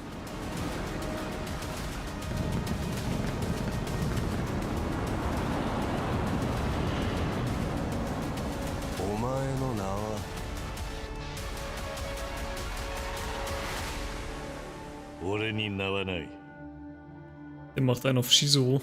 Auf wen? The man who erased his name. Jedes Mal, wenn Yakuza versucht, auf Ernst zu tun, kann ich es einfach nicht ernst nehmen, weil es Yakuza ist. Gibt irgendwelche Schilder und Automaten nicht so oder was? Good morning, Stanley. It is 7:32 a.m. I hope you have a productive day. Change username to just... Ach, der Blonde von Durarara, ja, ich weiß. Adjusting morning wake up. Ich habe mich so weggelacht, als er den einen so hart mit einem Automaten oder so verprügelt hat, also so gehittet hat, dass er halt im Flug sich quasi ausgezogen hat. Das war so meine absolute Lieblingsszene aus diesem Anime gewesen. Ich hab mich so bepisst da.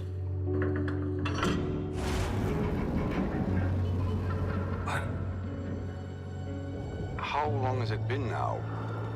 3 years. 2 months and 17 days. Ich muss da noch weiterschauen, bin glaube ich Staffel 1. Das ist ein Anime, der ist halt, da passiert halt nicht so viel, sondern es ist eher so, eher viel Gelaber. Ja, der hat 3 Staffeln, der ist auch abgeschlossen eigentlich.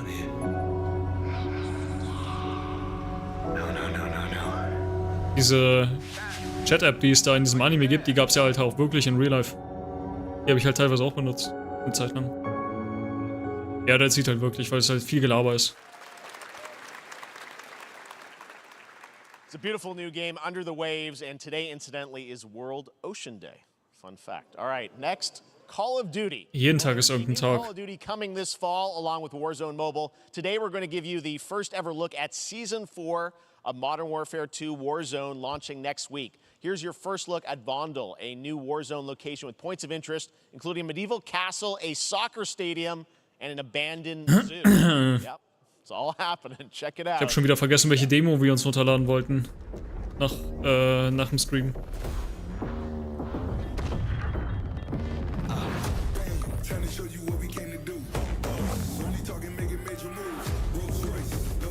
Ist das Warzone?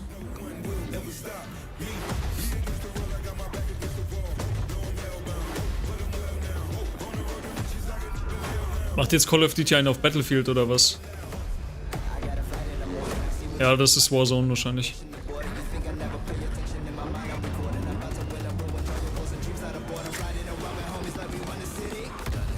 Call of Duty Schmutz. Ey, wir reden jetzt nicht über Battlefield 2042, ja?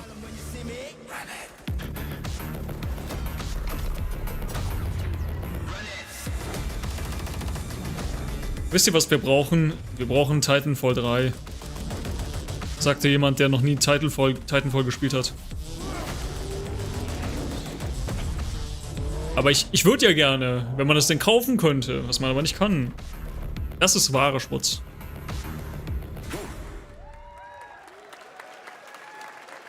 Season 4, Wisst ihr, was wir alle brauchen? Today is a big day for video games, but also Nein, a huge brauchen wir day nicht. for Porsche. The iconic German automaker Brauchen wir turned nicht. 75 years old today. And to celebrate their contributions in the automotive and gaming Ja, space, Teil 2 ist im Game Pass, aber ich will ja Teil 1 spielen. at some point at a game, Xbox has teamed up with Porsche for a limited edition run of 75 consoles inspired by 6 Alter, wir brauchen das. Nee, brauchen wir nicht.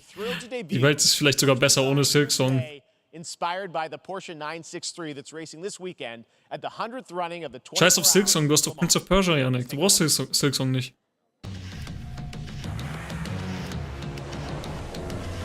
Der erste Teil war okay, aber der zweite ist Pflicht. Ja, aber wenn ich storytechnisch halt irgendwas also wenn ich storytechnisch da up to date sein möchte, dann muss ich doch den ersten spielen, oder nicht?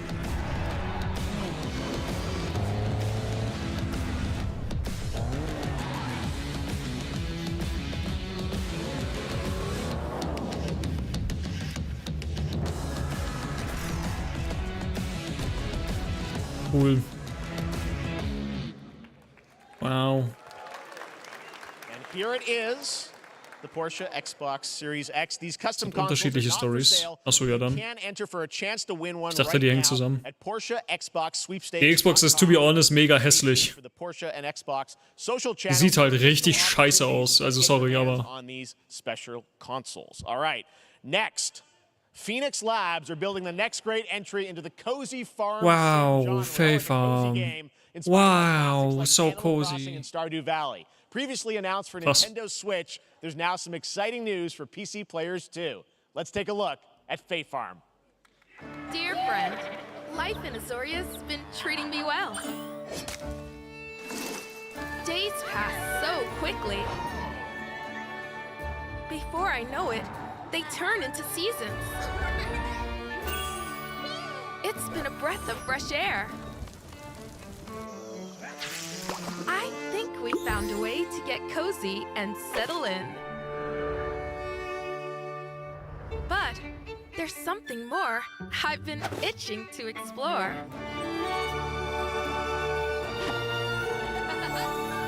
Realms where magic comes to meet us. As long as we're prepared, we can face anything. So, what do you say? There's so much yet to discover. I don't know. Das ist mir schon ein bisschen zu cute. Ich muss fast aufstoßen.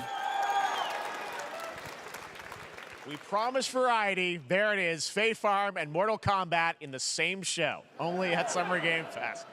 Now, please welcome Ben Brode, Chief Development Officer and flannel enthusiast at Second Dinner, the developers behind the popular collectible card game Marvel Snap. What's up, Ben? Man, you guys have been on Marvel Snap war gar nicht mal so scheiße. Ich habe es ein bisschen gespielt. War ganz cool eigentlich. Mobile game. Seems like you've been very busy. We're excited about the Spider-Verse content you've been doing. Lots going on over there, right? Yeah, it's been exciting. We've been doing a bunch of new features. Oh, schrei mir nicht so ins Ohr. Cards we've ever made, and some new game modes. Yeah. Yeah, new game. Is that a segue, Ben? Certainly. Yeah, I'm excited to announce Marvel Snaps. Oh, der Typ hat zu viel Energie. Game mode coming next week. It's Conquest mode. It's a great way to get a super competitive experience and some exciting new rewards. But you don't have to wait till next week. If you haven't tried Marvel Snap, go download it right now on your mobile device or early access on Steam. All right, Ben. I love the enthusiasm, Ben. Der Typ, Alter. Der sprüht da so für Enthusiasmus. We heard you brought something fun with you for us to watch, right? Oh, yeah. So, listen. I am incredible at card games, so I often win. But some people, and maybe you've had this experience, Jeff, some people lose. Yeah. Hey, fair. And I like to think it's because they suck. No offense, Jeff. But sometimes, sometimes it's because they might just be a little bit unlucky. Cue the tape. Der hat sich 100 Pro was reingeworfen.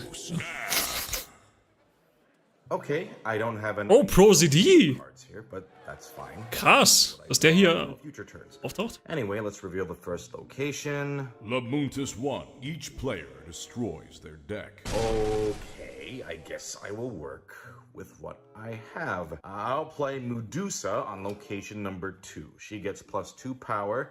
And let's see the next location. Pro CD ist ein riesiger YouTuber, der halt immer so Skits macht. Die sind eigentlich ganz gut. Okay, well, I mean, 25% isn't that bad. And it's gone. Okay, well, I have some powerful cards in my hand, so I can just wait. Let's see the next location. The Big Barn. Players cannot play 4, 5, or 6 cost cows. You gotta be kidding me. Also, if you don't play a card this turn, you have 0 friends. Now you're just being mean.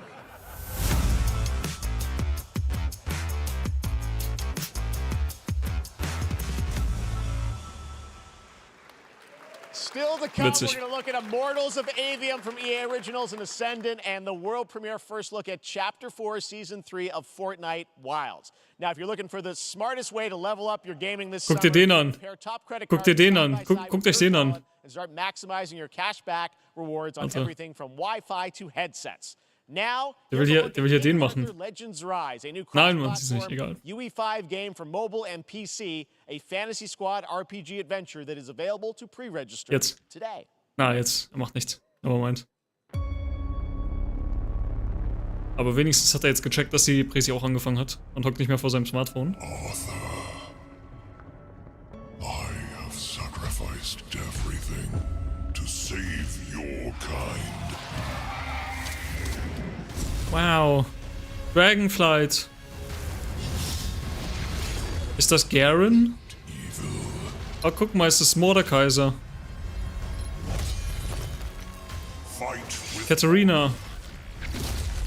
Vanquish the wicked, and you may prove worthy of your legacy. Nochmal Musik. Actual Gameplay Footage. Das sieht aus wie Black Desert, aber ein schlechter. Das zum Fix soll das überhaupt sein, King Arthur. Oh, es ist ein verficktes Mobile-Game. Oh. Ich kotze im Fünfeck. Wayfinders. Do you remember the fall? The gloom descended on Skylight. Das MMO sieht gar nicht mal so schlecht aus. Protect the beacon and paid a terrible price. You fell and the world was broken. Das ist, glaube ich, auch von Ex-WoW-Entwicklern. Who you are and return to us. This world needs champions. Ich meine, grafisch hat es einen ziemlich coolen Stil. Was mich aber nervt, ist, dass es ein MMO ist, wo du deinen Char nicht selber definieren kannst, sondern wo du so bestimmte Chars auswählen musst. Ganz weird.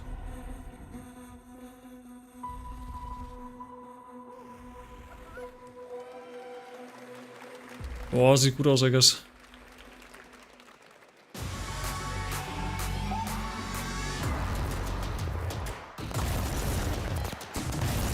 Call of Duty, Fortnite oder was? Das sieht halt so gar nicht nach Fortnite aus, ne? Achso, die showcasen hier diesen spielergenerierten Content. Stimmt, da war ja was. Das ist eigentlich das Beste, was Epic hätte machen können. Jetzt wird Fortnite einfach auf ewig leben.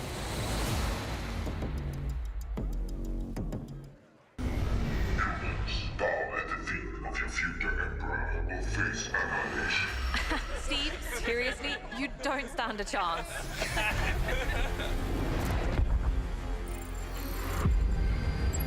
Project under construction. Nee, Hardpass. Diese Games langweilen mich so. What do you say, guys? One more game? Good morning, scavenger. Scan your surroundings to retrieve and recycle anything that could be of value to Scavex.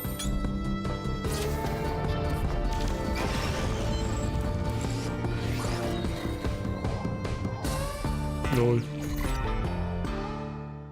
Ein Stellaris-Ableger, ja.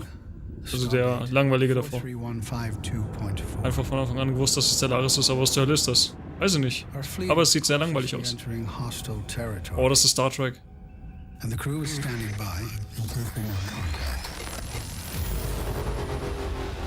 Vielleicht irgendwelche News zu dem MMO.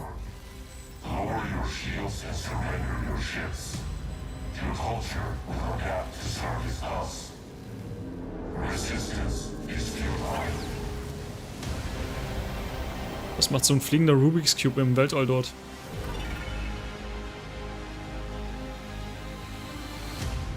Star Trek Infinite. Hey there, Summer Game Fest 2023. It's Will Arnett here. Yeah. Ja, das sah aus wie ein vollwertiges Star Trek Game. Infinite. Anthony Mackie and I have been working on this for some time now. We're really excited to share with you Twisted Metal, which is streaming only on Peacock starting July 27th. And I'm very excited to share a sneak peek of the character of Sweet Tooth, who I had the pleasure. Dieses 4X Star Trek Game gab's schon mal. Echt? Check it out. Infinite? This is gonna be fun. We're setting. Ha! Swung a little wide there. Well, aren't we a tall glass of water? Me? I'm more of a Hawaiian punch. I'm guessing you don't fight much outside of your car now, do you? Look, clown, I don't need 4 wheels to kick your ass.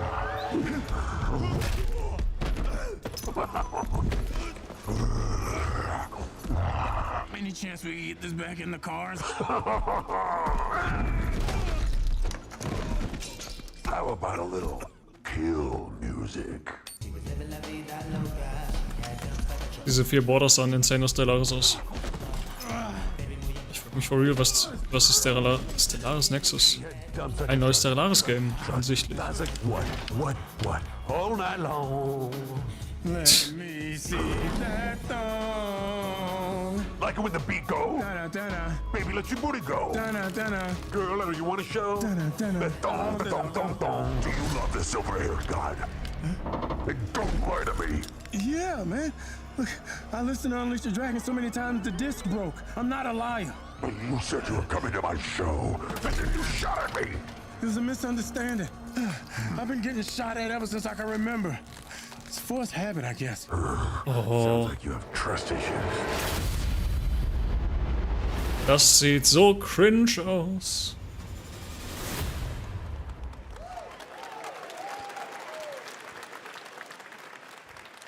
Who hasn't dreamt of duplicating oneself in order to multitask? This new hack and slash game with a tactical Jednacheit. Willkommen. just that. Brought to you from France, here's the world premiere reveal trailer of Lisfunga, the time shift warrior, coming later this year to PC.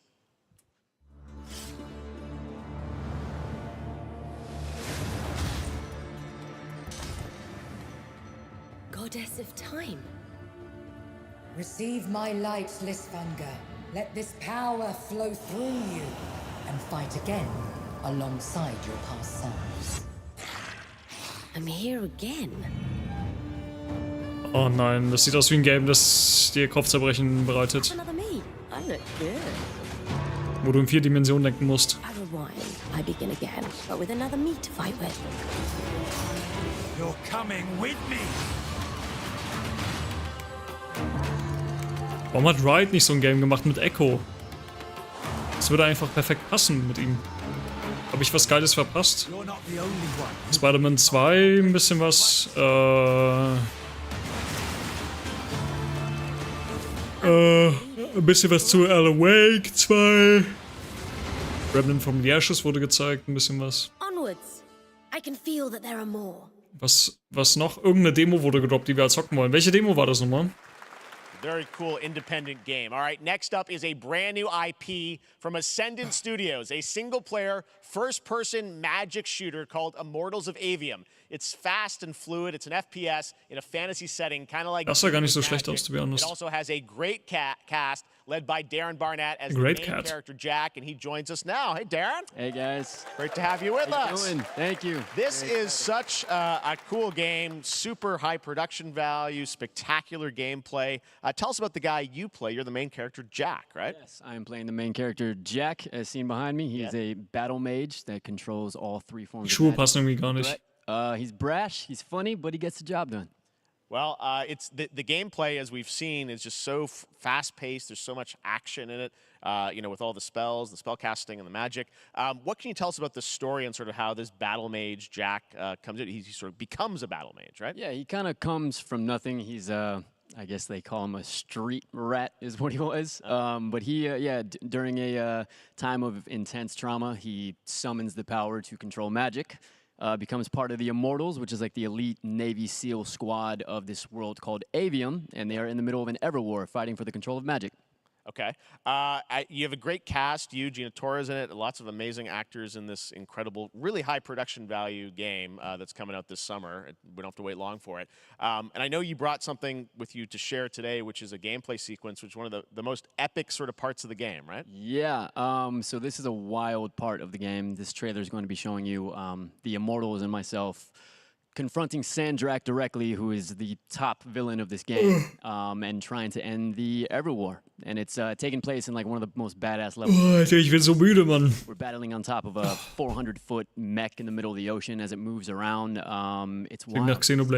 All right, let's take a look at some brand new gameplay from Immortals of Avium, which comes out this summer for PC, PS5, and Xbox. Thanks, Darren. Thank you. Sandrax literally pushed us to the edge. Everyone that can fight already is. And we're still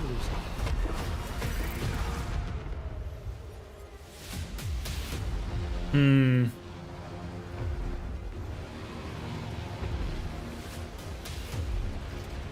Welcome aboard, Immortal.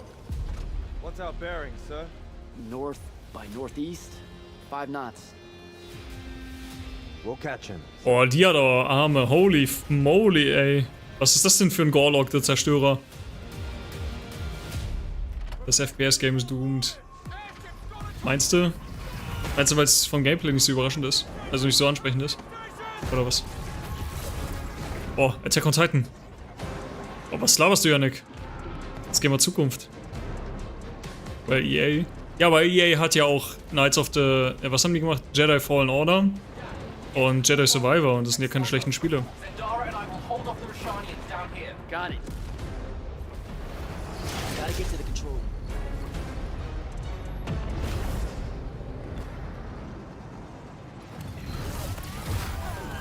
Das erinnert mich halt mega hart an Dishonored.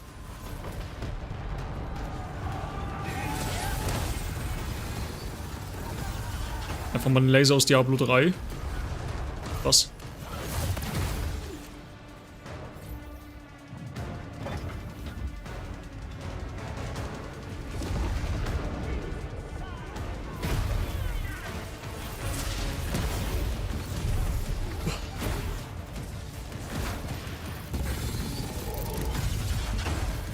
So viele Partikeleffekte, ne?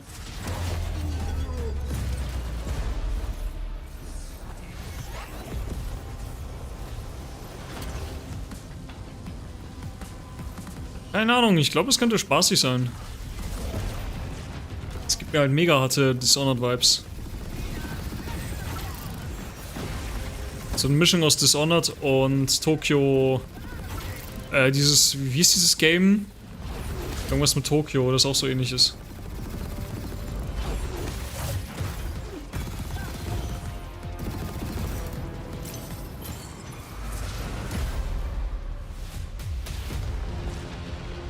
One battle mage. I want to fight this war as one of you. You're what's called a triarch. The Pentasod has gifted you with the ability. Ja, stimmt, das war das Game mit diesen GIFs im Hintergrund. Ey, dieser Lebensstrom da sah aus, das sieht aus wie so ein GIF. Mit 5 FPS. Das wirkte jetzt irgendwie nicht so überzeugend. Hier, genau das. Das sieht irgendwie voll weird aus.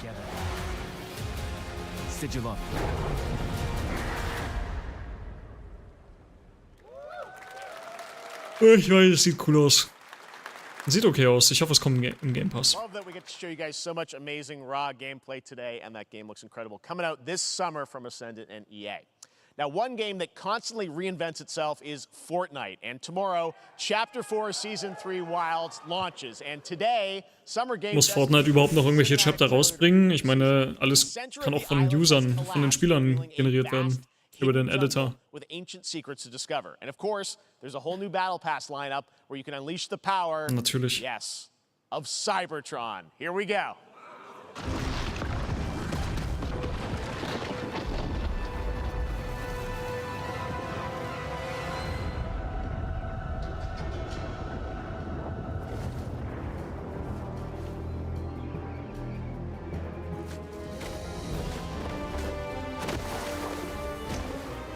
Imagine, es gäbe Fallschaden.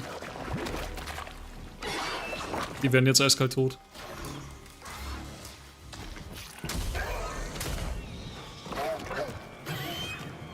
Ist das eine Collab mit Jurassic Park oder was? LOL.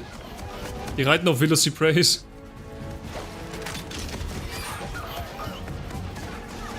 Der Fischkopf.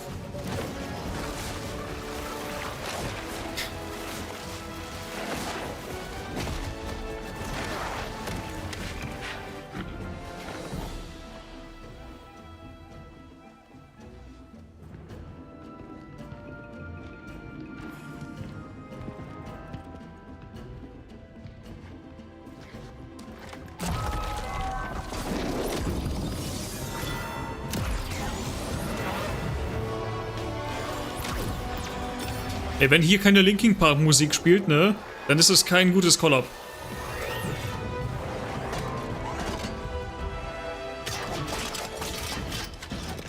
Du kannst halt nicht Transformers haben ohne Linkin Park.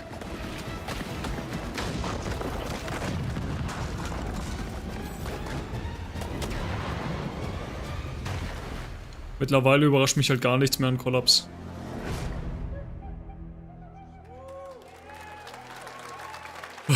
Also es würde mich auch nicht überraschen, wenn sie eine Collab mit South Park hätten und du dann als fetter Eric Cartman da spielst. Well, finally, guys, it's time to get to our grand finale. Okay, es ist gleich zu Ende. Honor for me to present this game. What you're about to see is a world premiere trailer that Metal Gear gives Solid. us a new look at an expansive world we can't wait to explore again. Die haben sogar schon Naruto und Dragon Ball Collab gemacht, ja. Surprised the world and redefined the RPG genre with its iconic characters and rich storytelling. And I want to thank them for this trailer for one of gaming's most anticipated upcoming releases. So, nicht Dragon's Dogma. Were true. Midgar, ach so, FF7. Let's go! Ah, let's go! FF7 Rebirth. Amidst the wreckage of the expressway, search and rescue operations are already in progress. What the fuck? Warum sind die tot?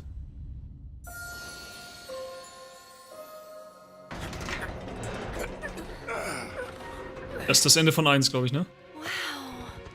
Just look at it all. Open World, here we go. Even after everything we've done to it, it's still going strong. Damn. That way. But in reality, it's barely hanging on. Oh, holy moly, the open world. So, ist so geil. Oh. Where's he been? Oh. Asking me this? This is gonna sound Let's go. Die Chocobo Farm. As far as I know, Cloud was never in Nibelheim 5 years ago. The life stream. Das ist im Cosmo Canyon. The very essence of our star. The blood coursing through its planetary veins. According to Hojo, they're connected to Sephiroth. Shadows of the Man, I believe. Sephiroth was in Midgard. We fought him. Whatever happened, he's alive. But why come back now? After 5 years, doing who knows what. Meinst du, das wird nicht Open World? Vielleicht Open Zone. So große Areale oder so. Könnte ich mir auch eher vorstellen. Das Vieh kenne ich gar nicht. Sieht aus wie der... Oh, wir kriegen mehr von den Turks zu sehen. She may be new, but she's still a Turk. Das müsste ein Wutai sein, meine ich.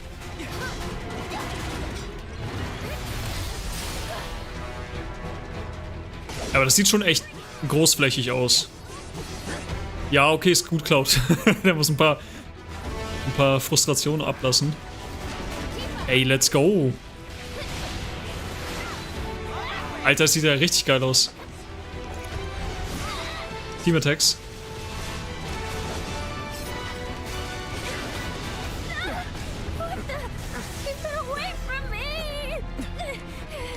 They say she's a monster. That she can peer inside you, into the very depths of your soul. That she can become those you hate, those you fear, those you love.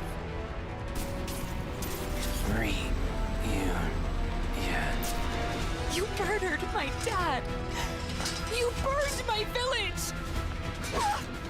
Wir kriegen sogar Prequel. 10. So, who is she? Wait, what? Was? Und 2 Discs. Okay. Okay, vielleicht wird's doch Open World. Okay. Coming early 2024 to PlayStation 5. Nomura-san, thank you so much. All right. That's gonna do it for PlayStation 5. Ernsthaft. But that is not the end of Summer Game Fest. Stay tuned this weekend for updates on many more games during SGF Playdays, a hands-on event. Und mein ganzer Hype ist gone. Cyberpunk 2077, Phantom Liberty. Danke, Sony. Xbox and Bethesda Showcase. Danke, ihr räudigen Wichser, für eure beschissenen, zurückgebliebenen Exclusives. Dankeschön. Which celebrates the independent game culture with a number of new game reveals over the next hour. We'll see you this summer, later this summer on August 22nd for Gamescom Opening Night Live in Germany. Absolut räudiges Verhalten, Alter. We come together here in Los Angeles to celebrate 10 years of the Game Awards. Thanks for watching, everyone. Junge. We'll see you soon. Instant Upturner. Ich meine, gut, FF7 Remake war auch auf der PS4 Exclusive erstmal. Aber ey, dass Sony einfach weitermacht mit dieser Praktik nach der ganzen Kritik. Oh.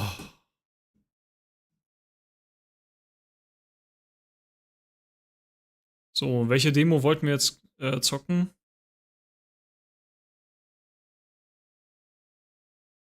Aufwechseln nicht. Das war Dead by Daylight.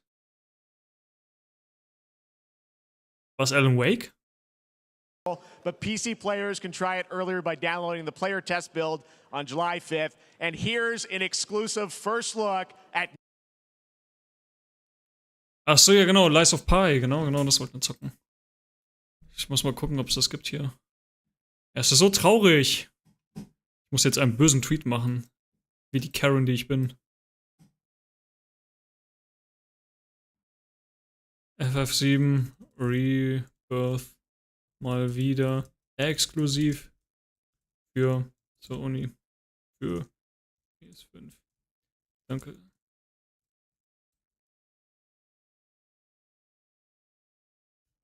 Sony mal wieder rückständig. Nerv mit diesen nervigen Exklusivtiteln.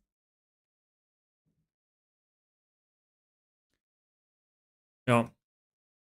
Und Ever Crisis wird zum verficktes Mobile-Game. Hier kann man es nochmal sehen. Moment.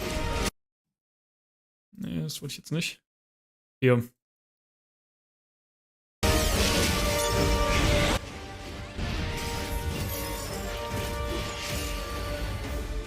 Hier, seht ihr das?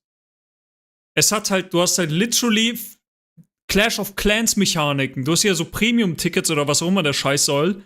Wahrscheinlich zum Pullen von irgendwelchen Champions oder Skins. Wahrscheinlich haben die haben safe ein Gacha-System. Hier unten steht Draw. Ich weiß nicht, könnte sein, dass das die Gacha-Mechanik wird. Und dann haben sie hier halt diese beschissene Energie-Mechanik, die halt auch Clash of Clans und so hat. Why? Ey, so räudig einfach. Square Enix, so räudig. Wenn Yoshi B nicht da wäre und Nomura, dann würde dieses Unternehmen einfach insolvent sein mittlerweile. Die carryen halt literally dieses ganze Unternehmen. Einfach nur Fail.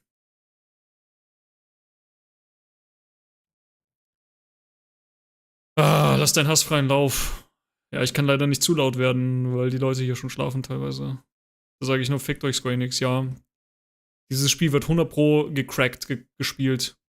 Ich spiel's einfach privat für mich selber. I don't give a shit. Für so ein Verhalten zahle ich nicht dann extra noch Geld. Ihr könnt mich mal. So. Lies of P. Demo, kostenlos. Herunterladen. Nur 23 Gigabyte, ja, das ist ja nichts. Okay, dann ich schau mal.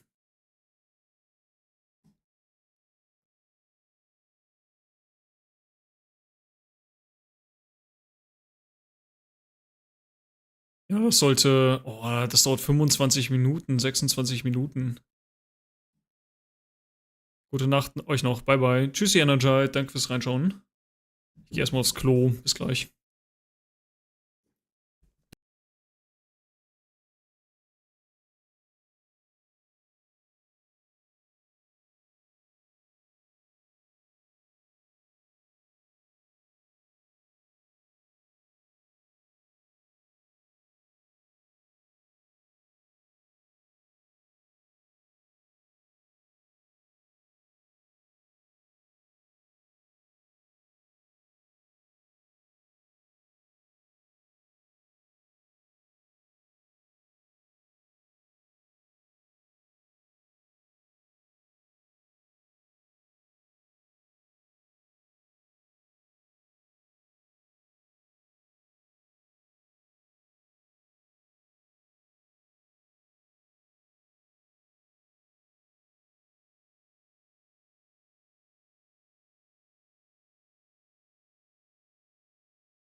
Ja, das wird jetzt noch ein bisschen dauern. Ich glaube, ich beende hier schon mal den Stream. Ich glaube, wir machen das wann anders.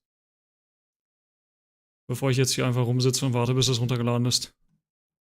Ja, das war Summer Games Fest. Also die Opening-Show zumindest. Mal schauen, was Capcom so droppt.